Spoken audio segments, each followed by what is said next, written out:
Good morning and welcome to 59 Minutes. My name is Levi Kolas. This morning we're going to be discussing on the issues concerning the girl child and why we still need to be talking about the girl child. And to join me in that discussion is a young lady who is a student from one of the universities right here in Nairobi. She's passionate about the girl child. Her name is Aska Songol. Karibu sana. Thank you. Glad to have you here. I'm glad I'm here. Yeah. Yeah. So just tell me, Aska, in a nutshell, what do you study at the university? I study at Multimedia University, Civil Engineering. Yeah? And you're passionate about the girl child? Yeah, very passionate about the girl child. If we go back in a bit of history, when did this passion start and why? Back in 2016, I was elected as a youth leader, and I saw this platform as a good chance to start creating our awareness for the existence of the problems that the girl child face. So while I was in Form 1 back in 2016, I got to attend a camp and during this camp, I got to know that in this country, Kenya, there are still areas that still practice such activities that are harmful to the girl child, such as FGM.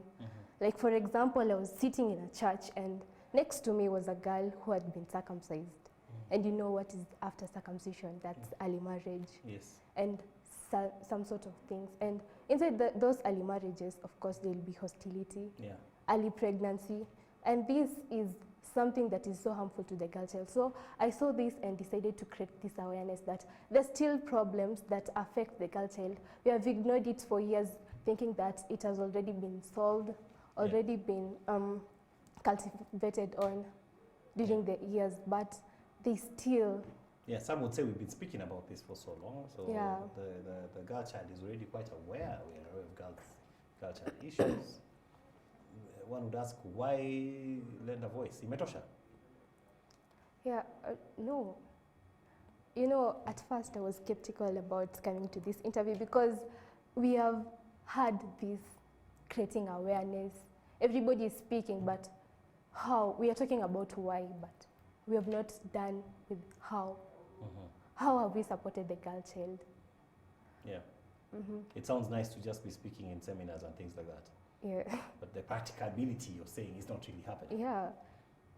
What would you like to see happen? I would like to see change. You know, when you talk about empowerment, we do not mean that women are, that we need to empower women to be strong. Women are strong. Yeah. I, as a woman, I'm very strong. But we have to change what the world perceives as the strength of a woman. Yeah. Like a woman, we say that what a man can do, a woman can do better.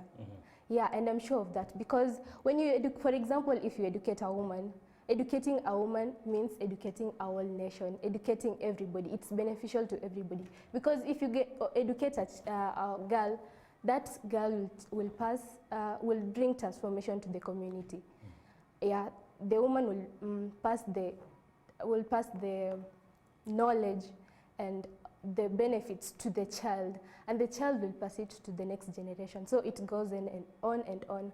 But men, I see men as being very arrogant most of the time because running for leadership position, they want that, they want to be powerful, prominent, whatsoever. But most of the women who have run for this leadership position, they're there to transform the community.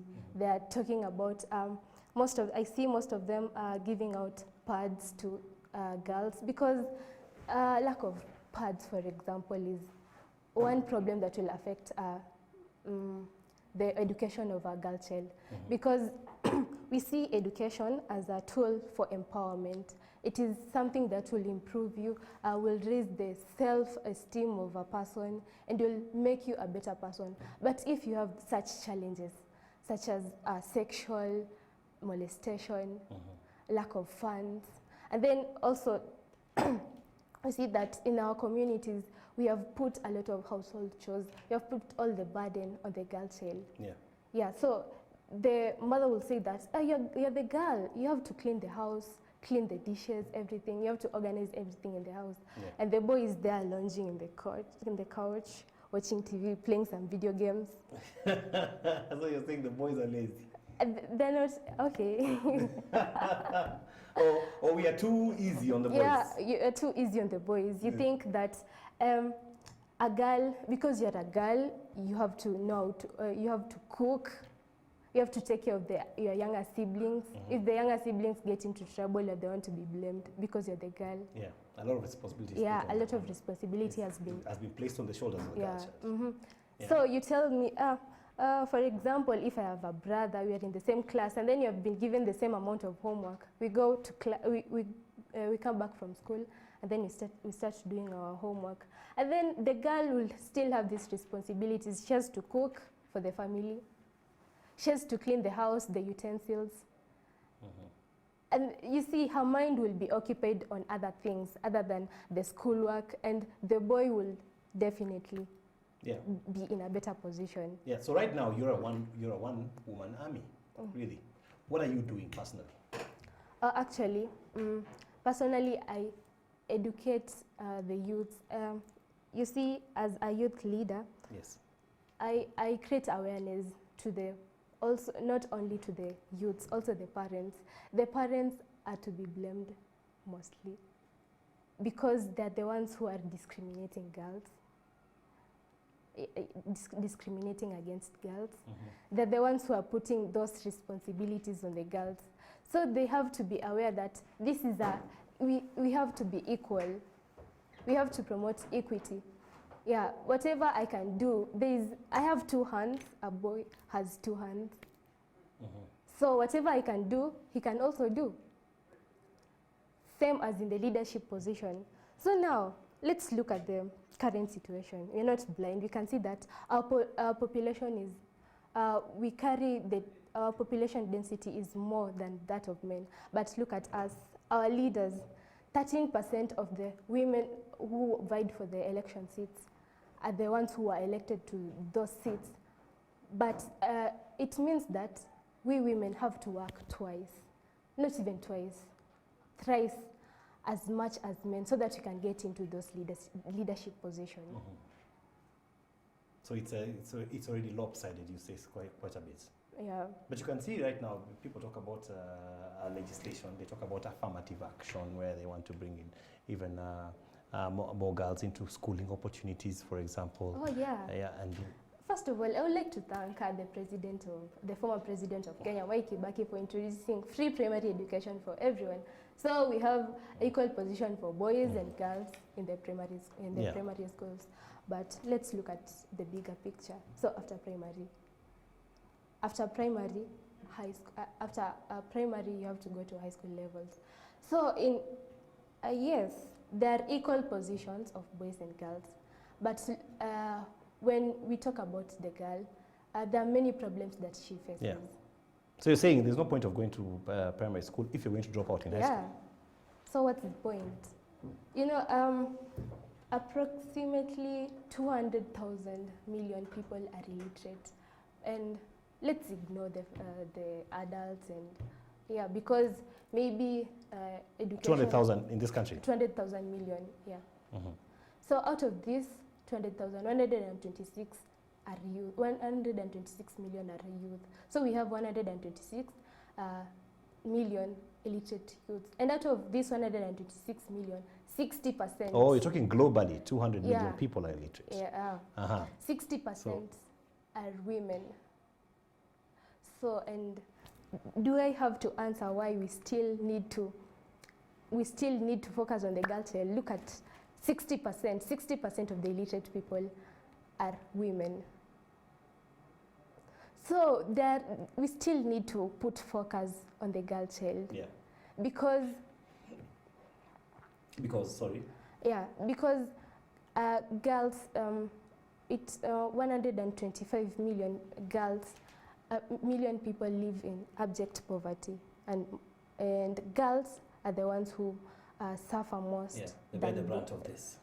So your focus, you have justified your focus as to why you're saying why we need to focus on the girl child. Mhm. On an individual capacity, when you go to, because you give talks, and you call yourself an activist, what do you say to the girl child? I say to the girl child that you are powerful, and whatever whatever a girl puts into mind, if you want something to be done, if you want something to be said, ask a man.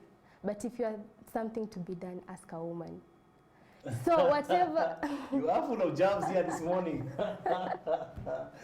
Ask a man if you want something to be said. Yeah.